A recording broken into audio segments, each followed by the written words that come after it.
So here's our Weregator. He is now the representation of what my stream has turned into. What was just a simple, easy to understand gaming stream has now become a complex stream that is somewhat grotesque and has teeth. And actually, if I had more time, if I wanted to invest more time in this, I would actually probably take an X-Acto knife and cut off some of these mold lines on this guy, because I'm seeing quite a few. It's not super great. Also, where these joints are attached is pretty obvious, in my opinion. I don't know if you can see that.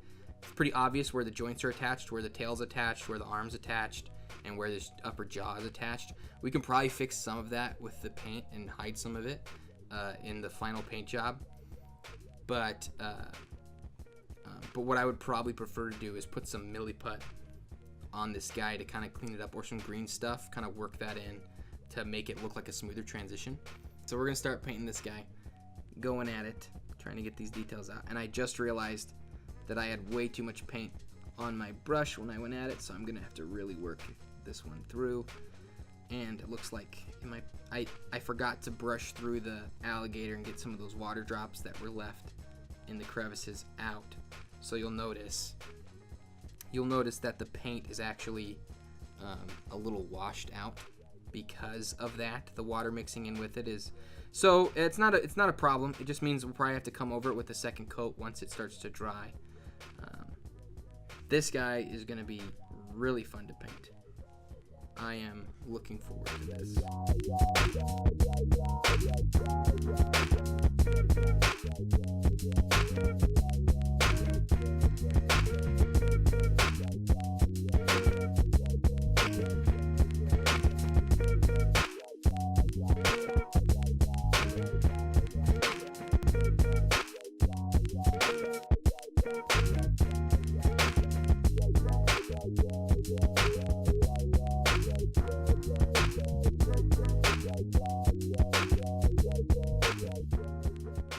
So here's the point where it's going to look real ugly, because what's happening is, because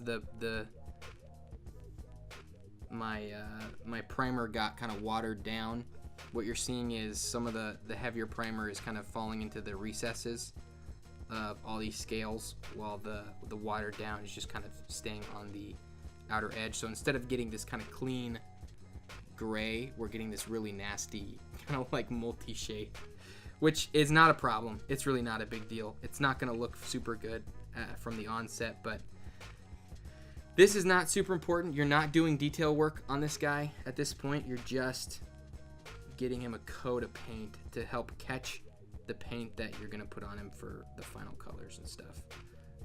And I'm a big fan of layering, so you're just going to do layers and layers. And I recently started doing this thing where you actually transition your colors and shade by slowly mixing them together and getting kind of like that fade between them, which I like a lot. I think it's a super great base, and then you can add detail on top of that. So we'll play around with it. It's one of the things I liked about this guy, and it's maybe not easy to see, but his actual like arms, there's actually a shade to them. So like in the back here is a darker blue, and without it being super evident, it transitions to this much lighter blue in the front. And I did that with the legs, I did that with each arm, and I don't think it's super obvious, but once you're looking at it, you're like, oh, that is a darker blue, and you're like, oh, that is a lighter blue, but there's not a really hard like line that tells you like when that shade changes. So I'm a big fan of that kind of shading, and so I'll probably try and implement a little bit of that with this guy.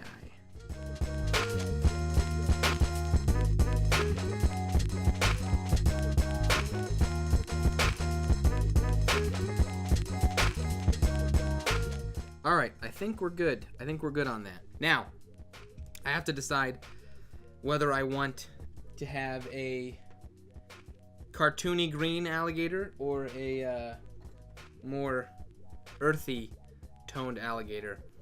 And The more I think about it, the more I think I want to go earthy tones, but then use a brighter green shader.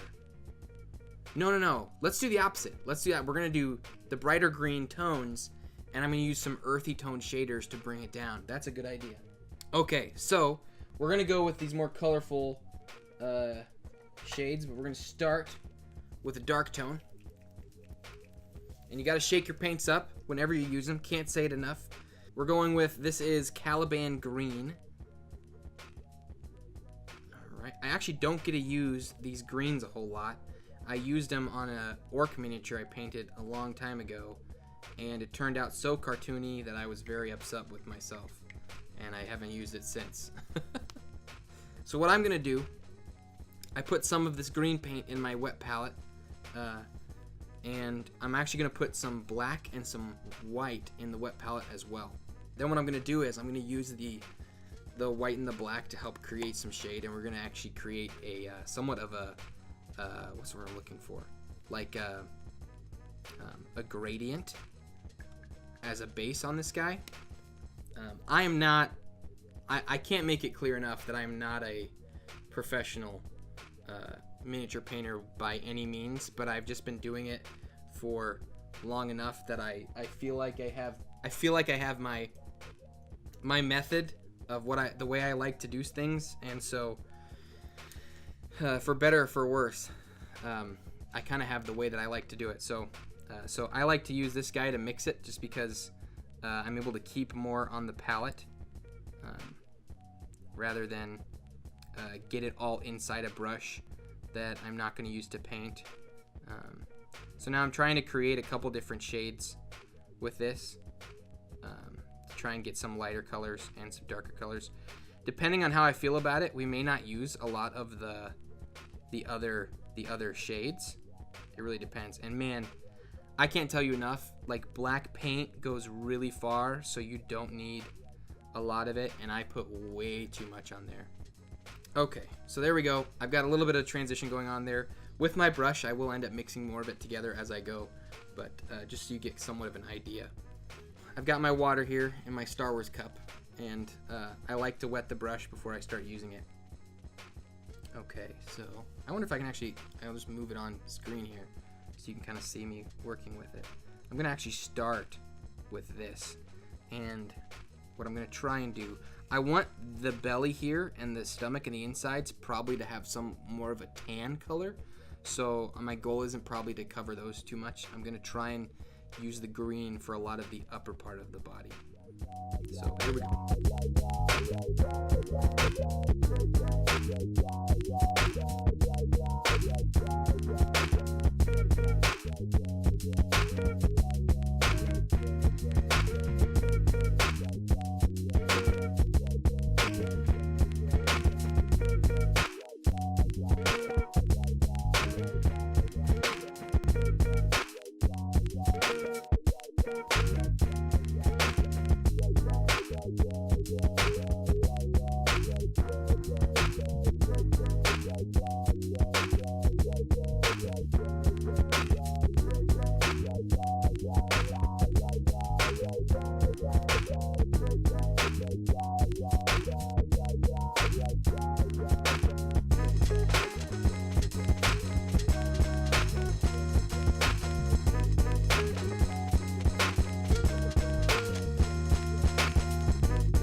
Actually, what I want to do here is I'd like to make the shoulders up here a little more lighter colored,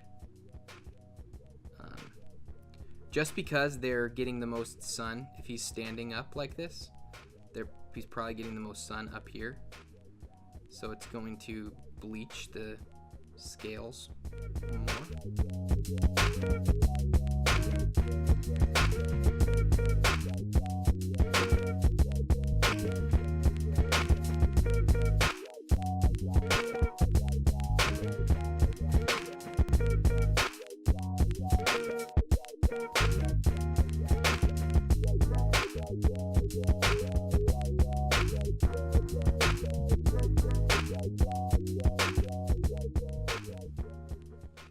boy. I just grabbed all the black paint. That's just black at that point. Not even green anymore. All right, we need a little more green. I'm just gonna grab some with my brush. I don't need a lot. Okay.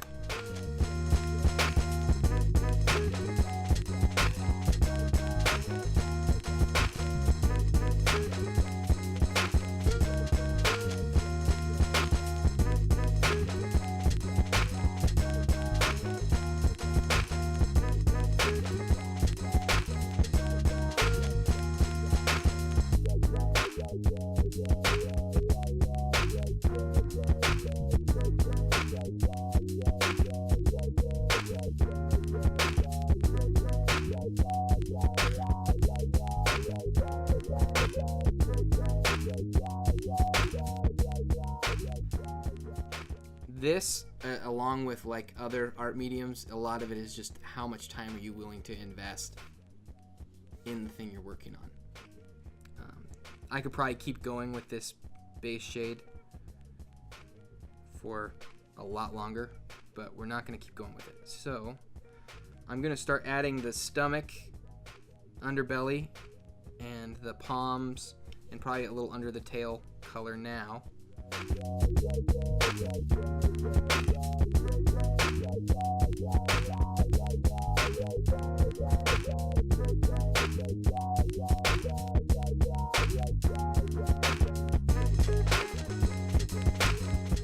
Okay, let's get a little bit of water on there. I use my thumb to test the colors and to dry my brush off. There are guys, okay, hold on. We need to have this conversation, okay? Because this is the thing. For some reason, in the miniature painting world, a lot of guys who are really good, guys and gals who are really good at miniature painting, they do this thing where they use their brush and they lick it to clean it off or to get it wet. They lick it with their tongue and just consume whatever was on there before. I don't do that. I know. It sounds insane. Don't ask me why, I don't know, but they do, and it's weird.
This guy is really coming together. I'm feeling pretty good about this so far. I think I want to start picking out some detail before I put the shade on.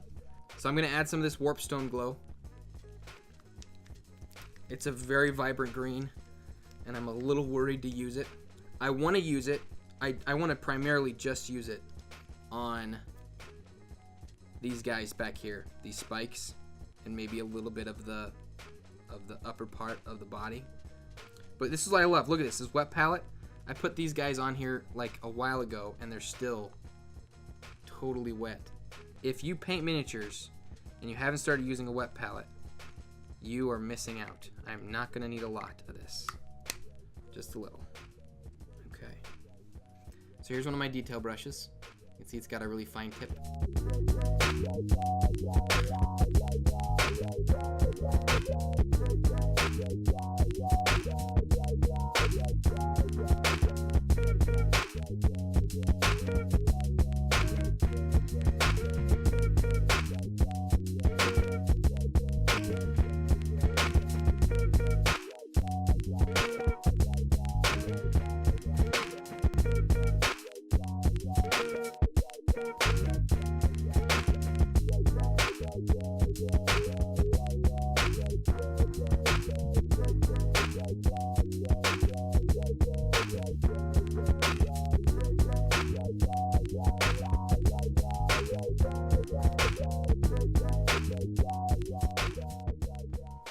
Now,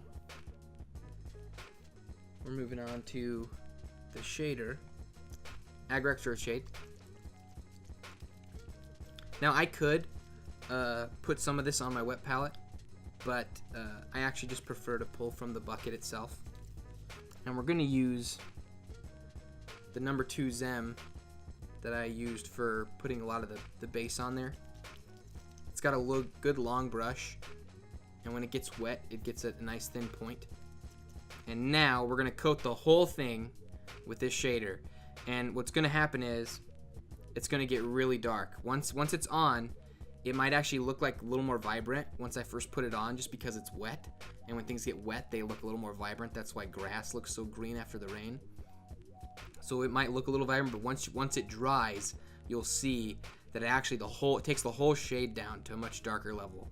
But what I really like that it does is it ends up pointing out a lot of the details in the different crevices and all these different little bits and pieces. And then what we'll do after that is then we'll take a finer detail brush and we'll actually go through and start pulling out the little details piece by piece, really slowly. It's really fun though. Okay, here we go. And I'm gonna actually start. I'm gonna start up top and I'm gonna pull it down.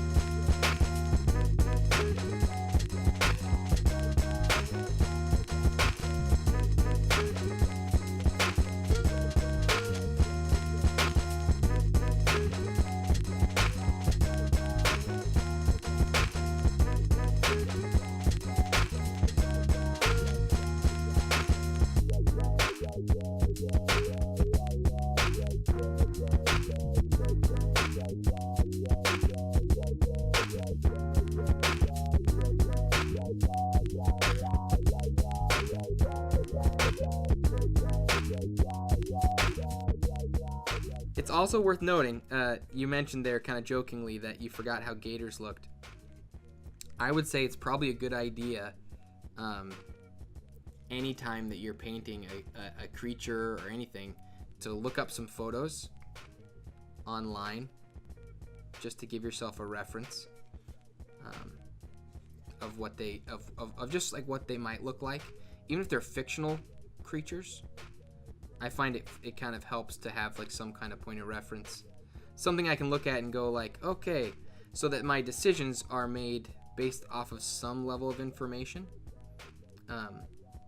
With any kind of art form, I like to say that there are rules, and that those rules within the art form are meant to be broken, but you're not allowed to break them until you know what those rules are. Okay, we're getting a much more unison look between all this. It doesn't look so harsh. It's hard to see kind of the full look right now with the reflection of the wet shade, but that is looking a lot better. And honestly, for my eyes right here, I'm really liking it. I need to get a little bit more down here. Make this a little darker. Once that's all dry, the next thing we'll do is start going through the scales and adding a little bit more detail with some color. Guys, I think that's going to do it for us tonight. I am a little exhausted, but I'm really happy with how this guy is turning out. And I kind of want to end on a high note. I also am not used to talking this much, so my voice is leaving me. But wow, I'm definitely going to do this again. This was probably the best turnout. Best turnout I've ever had on my stream, so I will guarantee you this will be back next Monday evening. Join me again. We're going to continue painting this Weregator. And let me tell you, miniature painting is so much fun. It's one of the best hobbies. Anyway, guys, thank you so much for hanging out, being on the stream. This is going to be fun. We're going to paint a lot more miniatures. Hit me up on Twitter if you have a miniature that you'd like to see me paint. Not like you own one that you want to send me, but if there's a miniature that exists out there in the world that you'd like to see me paint, hit me up on Twitter, send me a link to it or a picture of it. Chances are I may have it, especially if it's a Reaper's miniature. I also have like 3 massive miniature sets. Like, they're called miniature, but they're like, I have a couple dragons that I really want to paint, but it's very intimidating to paint big giant miniatures like that. So hit that little follow heart so that you'll get updates as to when I go live, and I will see you guys later. Peace out, everybody.